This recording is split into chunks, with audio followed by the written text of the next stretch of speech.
Local स्तर में तो किसान है ना, किसान ने क्या करना चाहिए उसके? पेड़ के पास जाकर के आप ये नहीं कह सकते कि मैं तो ऑर्गेनिक कर रहा हूँ। पेड़ बोलेगा तू ऑर्गेनिक कर, लेकिन मुझे जो खाना चाहिए वो तो चाहिए। अगर कोई आदमी है वो नॉनवेज नहीं खाता है, मान लो जुमला में सब नॉनवेज खा रहे हैं, एक आदमी जीतू चौहान आया नॉनवेज नहीं खाता है, तो फिर मुझे नॉनवेज के बदले में कुछ दूसरा दो ना, भूखा नहीं।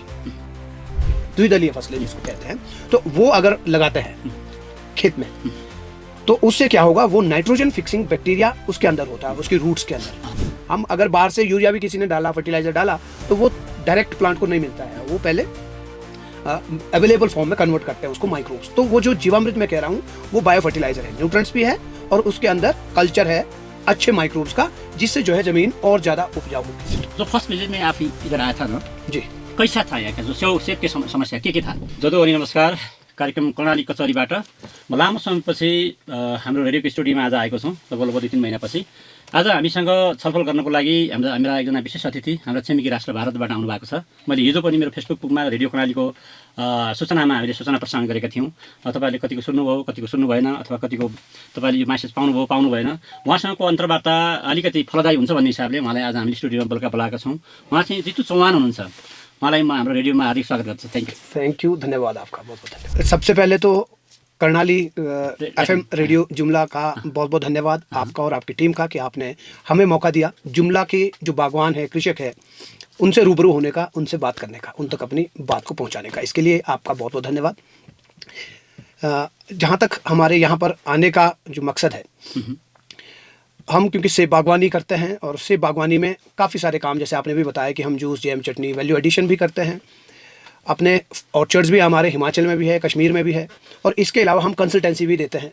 जो बड़े फार्म है जो कंसल्टेंसी फीस दे सकते हैं, उनको हम कंसल्टेंसी देते हैं। और जो छोटे किसान है जो कंसल्टेंसी जैसी हाई वैल्यू नहीं दे पाते हैं, उनके लिए हमारे ऑनलाइन कोर्स है बागवानी के, जिसमें नेपाल से काफ़ी सारे लोगों ने हमारा ऑनलाइन कोर्स लिया है। अभी भी हम जब रास्ते में आ रहे थे तो हमको एक व्यक्ति मिले, बेगम बहादुर शाही, तो वो भी हमारे एनरोल्ड मेंबर है, उन्होंने कोर्स लिया है, उनको 1 साल हो गया ऑनलाइन कोर्स लिए हुए। तो यहाँ आने का मकसद, हम जो है यहाँ गुटीचूर एग्रो फार्म प्राइवेट लिमिटेड, उसको पिछले 1 साल से हम कंसल्टेंसी दे रहे हैं। तो कंसल्टेंसी में हमारा 4 विजिट रहता है यहाँ ऑर्चर्ड को देखने के लिए हम आते हैं, और अगर इसके अलावा और भी ज़रूरत पड़ी तो हम बीच में 4 से उसको 6, 7, 8 विजिट भी वो हो सकता है ज़रूरत के अनुसार, तो जैसा हमको अपडेट ऑर्चर्ड से मिलता है। तो गुटीचूर एग्रो फार्म का जो दिक्कत थी, ऑर्चर्ड उनका लगभग फेल, सब कह सकते हैं फेल हो रहा था। प्लांट की कैनोपी सही नहीं बनी थी, डिजीज़ बहुत आ रहा था, फ्रूट जो है अच्छी वैल्यू नहीं दे रहा था, बढ़िया पैसा में नहीं बिक रहा था। तो इसलिए उन्होंने जो है हमको ये कंसल्टेंसी का काम दिया है, इसी के मार्फत हम यहाँ आए हैं। धन्यवाद।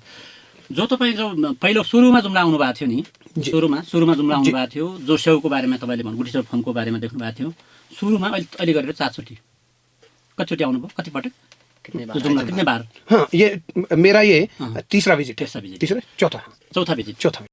जो फर्स्ट विजिट में आप इधर आया था ना जी, कैसा था यहाँ का जो सेब के समस्या के था? जो सेवको समस्या थियो नि गार्डन बगैँचामा के थियो त्यस्तो? जी, देखिए उस ऑर्चर्ड की स्पेशली अगर मैं बात करूं तो उसमें पहली चीज़ तो यह है कि जो पेड़ को, जो 3 साल का पेड़ है, 4 साल का पेड़ है, 4 साल में पौधे का स्ट्रक्चर जो बनना चाहिए था वो नहीं बना। यानी कि प्रूनिंग में बहुत गलतियां थी, बहुत कमियां प्रूनिंग के अंदर थी।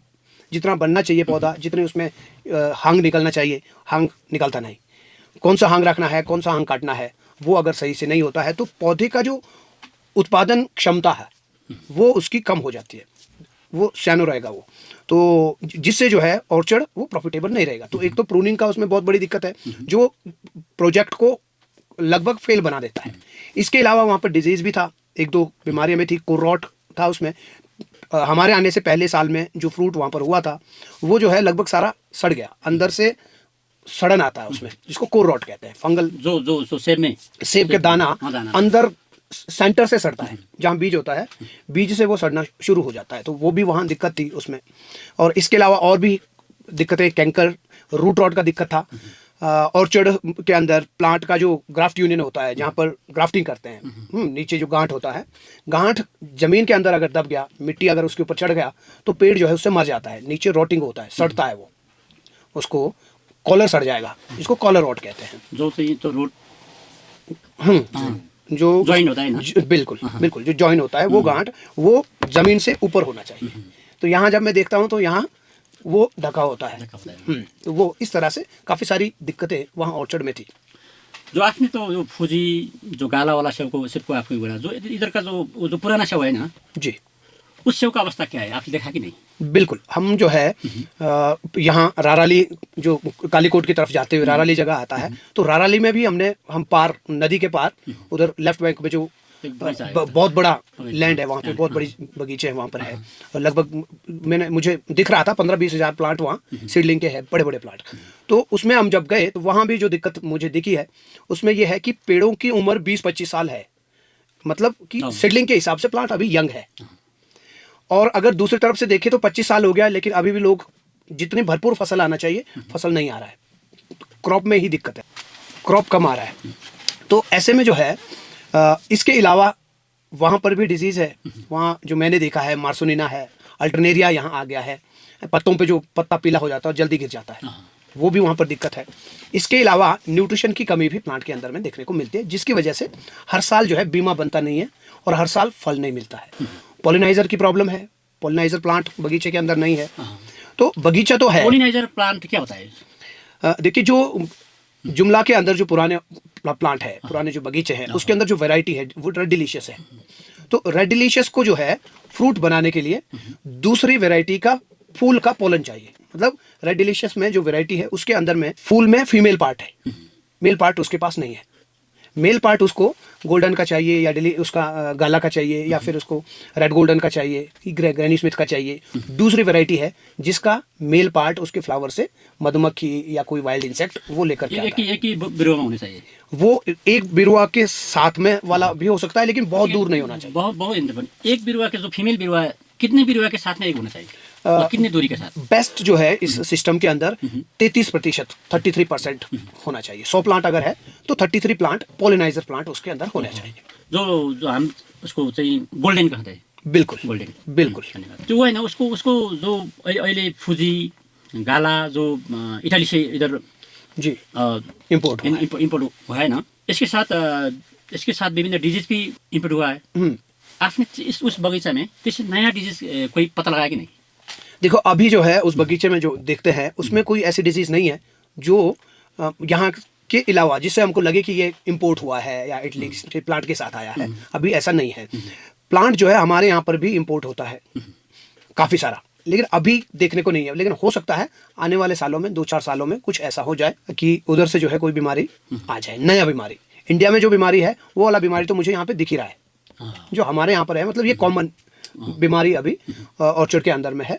लेकिन नया बीमारी अगर कोई यूरोप से आता है तो वो थोड़ा सा परेशानी वाला कारण हो सकता है। लोगों को नॉलेज ऑलरेडी नहीं है, जानकारी का अभाव है, और जो डिजीज़ कंट्रोल करने के लिए जो मटेरियल चाहिए उसकी भी कमी है। नेपाल में मिलता नहीं है वो भी, हाँ। न्यूट्रिशन नहीं मिल रहा है, फर्टिलाइजर्स यहाँ पे नहीं है, बैन है, ऑर्गेनिक करा है, लेकिन ऑर्गेनिक के जो प्रोडक्ट्स हैं डिजीज़ कंट्रोल करने के वो भी नहीं है। तो फिर अगर डिजीज़ आ गया ऑर्चर्ड में, उस डिजीज़ को ठीक कैसे करेगा आदमी? तो वो जो है, या तो उसको ऑर्गेनिक फार्मिंग का उसको नॉलेज होना चाहिए कि ऑर्गेनिक फार्मिंग में हम नाइट्रोजन प्लांट, उसको तो नाइट्रोजन चाहिए प्लांट को, वो नाइट्रोजन लेकिन हम कैसे देंगे? एक जो बड़ा पेड़ है सीडलिंग का, राराली वाला जो पेड़ है, उसको जो है पूरे साल भर में 750 ग्राम नाइट्रोजन का कंजप्शन होता है, और लगभग 350 ग्राम फॉस्फोरस और 1500 ग्राम पोटाश का उसका कंजप्शन है। और ये आपकी इच्छा है, आप उसको ऑर्गेनिक मटेरियल के थ्रू देते हो या केमिकल के थ्रू देते हो, केमिकल फर्टिलाइजर के थ्रू देते हो, या फिर आप नेचुरल प्रोडक्ट्स के थ्रू देते हो, मटेरियल के थ्रू देते हो।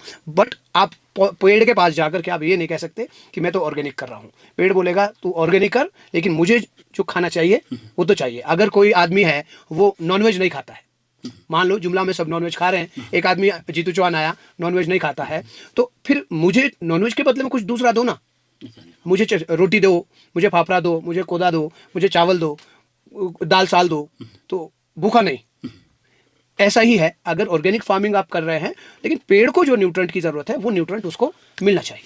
जो एक तरफ से जो मेडिसिन का भी समस्या है, ऑर्गेनिक अनि फर्टिलाइजर का भी समस्या है, मल का भी समस्या है।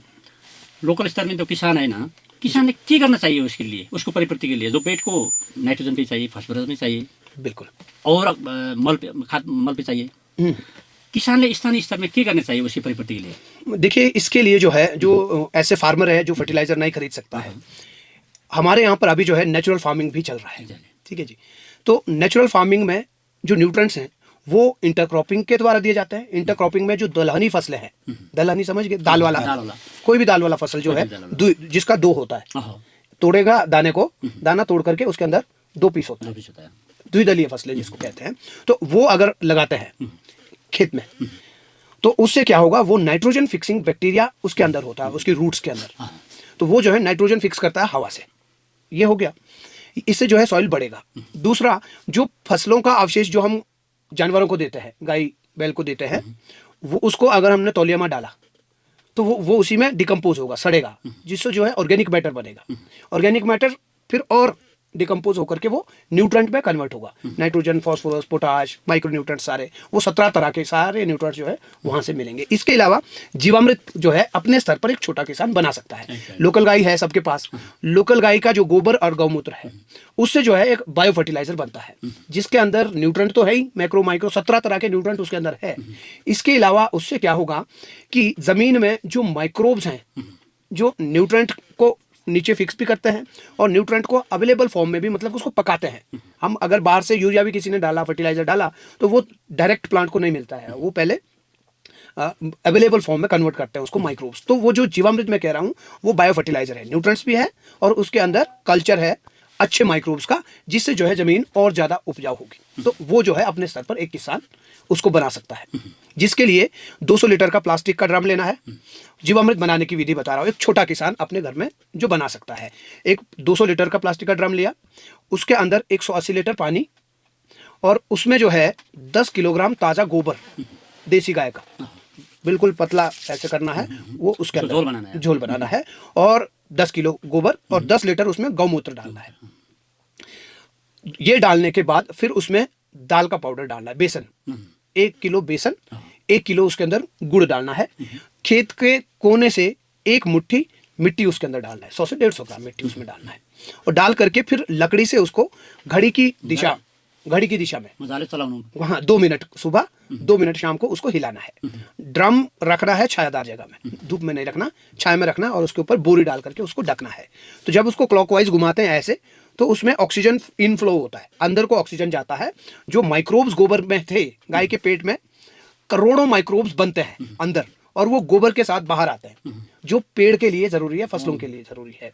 तो वो जो है उसमें बढ़ेगा, वो जीवामृत के अंदर वो मल्टीप्लाई होगा, क्योंकि उसमें हमने उसको प्रोटीन दे दिया, उसमें हमने उसको खाना दे दिया, गुड़ डाला है मीठा, तो वो उसमें बहुत तेजी से मल्टीप्लाई होता है। 7 दिन में लगभग गर्मियों में वो बन जाता है। तो 200 लीटर का कितने पौधे के लिए? जो हाई डेंसिटी ऑर्चर्ड है उसमें एक प्लांट को 3 से 4 लीटर देना है 2 हफ्ते में एक बार। जो बड़ा पेड़ है, बड़े पेड़ में जो है 8 से 10 लीटर 15 दिन में या 10 दिन में एक बार दिया तो भी उससे जो है काम चल जाता है। ये मतलब एक छोटे किसान के लिए जल्दी में जो वो कर सकता है। बहुत एकदम राम्रो आइडिया, एकदम राम्रो आइडिया सिकिदिनुभयो तपाईँले। 200 लिटरको ड्रम, त्यसमा चाहिँ 180 लिटर पानी, 10 लिटर गोबर, 10 लिटर गौमूत्र र 1 लिटर गुड र 1 लिटर गुड र 1 लिटर चाहिँ 1 किलो बेसन और मिट्टी खेत के कोने का जहाँ पे ज्यादा केमिकल नहीं डाला है या जहाँ खुदाई नहीं है वहाँ से। एकदम यो तपाईँको लागि एकदम उपयोगी जानकारी हुन सक्छ। घर बैठे बागवानी से संबंधित समस्याओं का समाधान पाने के लिए खेत यारी ऐप डाउनलोड करें।